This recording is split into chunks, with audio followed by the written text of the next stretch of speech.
실제로 귀신이 들리고 무당이 된 나의 친구 이야기. 제가 곁에서 지켜본 제 친구 이야기입니다. 제 친구와 저는 초등학교 시절부터 가깝게 지냈던 친구입니다. 총 4명이 있었죠. 근데 그 친구 이야기를 한번 해보겠습니다. 처음 그 친구가 평범하지 않다는 것을 알게 되었던 건 중학교 3학년 때쯤이었던 것 같습니다. 평범했던 일상 속 그 친구가 하루 학교를 나오지 않았습니다. 제 연락도 받지 않았어요. 하루 뒤에 그 친구에게 연락이 와서 동네 PC방에 있다는 소리를 듣고 저는 PC방을 찾아갔습니다. 그렇게 그 친구를 만났고 함께 PC방에서 게임을 하며 학교에 안 나왔던 이야기를 들었습니다. 그 친구가 겪은 이야기는 이렇습니다. 약 한 달 전 그 친구는 집을 이사했다고 했습니다. 이사를 하고 평범한 일상을 보내던 중에 친구는 집에서 이상한 걸 봤다고 했습니다. 분명 사람은 아닌 머리에 뿔이 2개 달린 남자. 1명도 아니고 2명이 베란다에서 창밖을 보고 서 있었다고 합니다. 딱 밤 10시쯤부터 베란다에서 창밖을 계속 보고 있다고.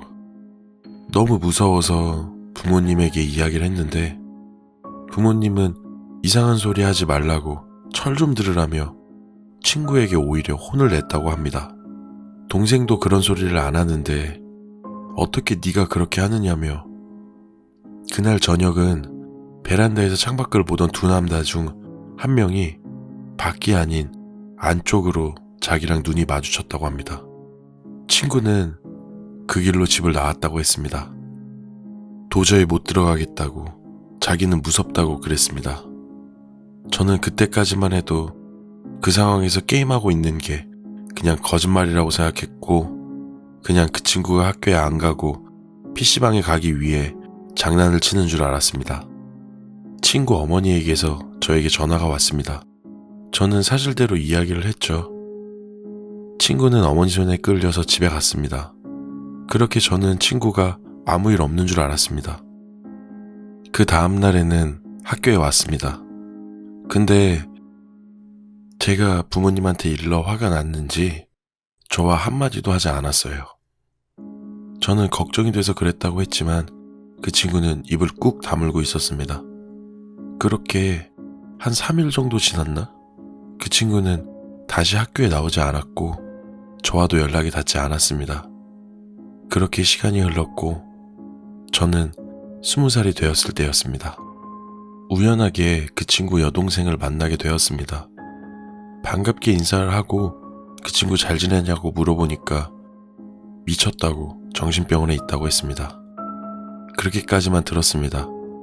지나가는 길이었고 인사 정도 하는 시간이었기 때문에 자세한 이야기는 못 들었는데 이후 들었던 이야기는 이렇습니다. 그렇게 일이 있고 난 뒤에 친구는 옷을 입지 않고 집안을 돌아다녔다고 합니다. 자꾸 베란다 밖을 쳐다보면서 벌거벗고 아버지가 아무리 때려도 화를 내도 반말에 대들기까지 하면서 반항을 했다고 합니다. 집을 내쫓아도 온통 난리를 피우는 통에 어머니는 그 친구를 데리고 병원을 찾아갔다고 합니다.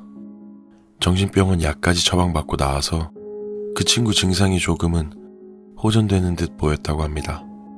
그렇게 괜찮아지는 줄 알았는데 친구는 한 달이 되지 않아 집을 나갔고 무려 1년 뒤인 18살이 되던 해 친구 부모님은 어느 주유소에서 일하고 있는 그 친구를 찾아 집에 데려왔다고 했습니다. 여동생도 그때 정신 차리고 왔구나 싶었대요. 그렇게 6개월 정도 지나고 나서 여동생이 학교를 끝마치고 집에 돌아와서 충격적인 모습을 봤다고 합니다. 집문을 여는 순간 불은 모두 꺼 있고 반겨주던 강아지도 보이지 않고 인기척도 없고 뭐지?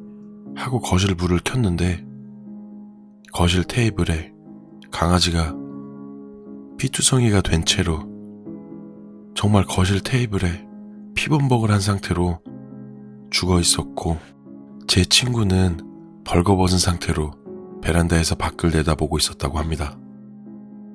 여동생은 너무 놀라서 집 밖으로 도망쳤고 부모님께 이야기한 뒤에 정신병원에 강제 입원했다고 합니다.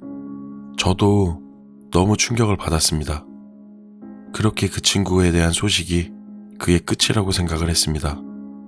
최근 한 2주 전쯤인가? 모르는 번호로 전화가 왔습니다. 그 친구였습니다. 정말 놀랐죠. 잘 지내냐고, 뭐하냐고, 잘 지내냐 이런저런 통화를 하다가 만날 약속을 잡고 나서 그 친구를 만나 이야기를 했습니다. 이제부턴 그 친구에게 들은 이야기입니다. 그 친구는 정신병원에 나온 뒤 직접 무당을 찾아갔고 스스로 무당이 되는 길을 택했다고 합니다.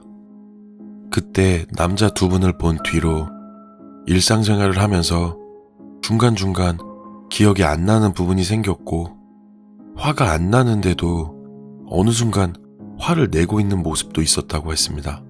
저는 귀신이 보이냐 어쩌냐 이런 질문은 못했습니다. 사실 엄청 신뢰될 거라고 생각했거든요. 근데 꼭 물어보고 싶은 게 하나 있었습니다. 미래가 정말 보이는지, 내가 어떻게 되는지 그런 거예요. 그래서 물어봤습니다. 친구는 대부분의 무당은 과거를 보고 미래를 점친다고 이야기하더라고요. 좋은 미래를 위해 기도해 주는 거라고, 걱정하지 말라고 항상 기도하고 있다고 했습니다. 그리고 그때 보았던 남자 두 분 중 한 분을 모신다고 했습니다. 그때 제가 저는 성당을 다닌다고 더 이상 그런 이야기 하지 말자 이야기를 하니까 그 친구는 스님이나 목사님, 신부님이나 자기나 믿는 신이 다른 거고 섬기는 방식이 다른 거지 비슷한 거라고 했던 게 생각이 납니다. 그렇게 술자리가 마무리되고 집에 도착했습니다. 근데 문득 궁금했습니다. 두 분이면 한 사람은 어떻게 되었을까?